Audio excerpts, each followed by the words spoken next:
ইরানের গণগ্রন্থাগার ও সাংস্কৃতিক কেন্দ্রগুলোর উপর মার্কিন যুক্তরাষ্ট্র ও ইসরায়েলের হামলায় তীব্র নিন্দা জানিয়ে ইরানের গণগ্রন্থাগার সমিতির মহাসচিব আন্তর্জাতিক গ্রন্থাগার সমিতি ও প্রতিষ্ঠান ফেডারেশনের সভাপতির কাছে পত্র দিয়েছেন।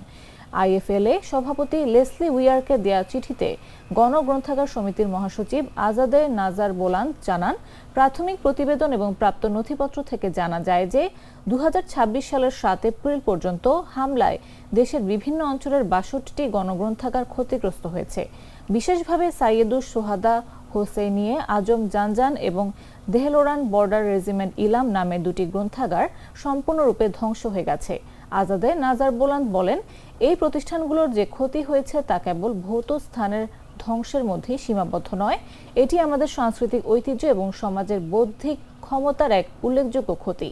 চিঠিতে উল্লেখ করা হয়, সাংস্কৃতিক ও জনপ্রতিষ্ঠানের উপর আক্রমণ আন্তর্জাতিক আইনের প্রতিষ্ঠিত নীতিমালা এবং সাংস্কৃতিক সম্পত্তি সুরক্ষা সংক্রান্ত আন্তর্জাতিক দলিলের স্বীকৃত বাধ্যবাধকতার লঙ্ঘন।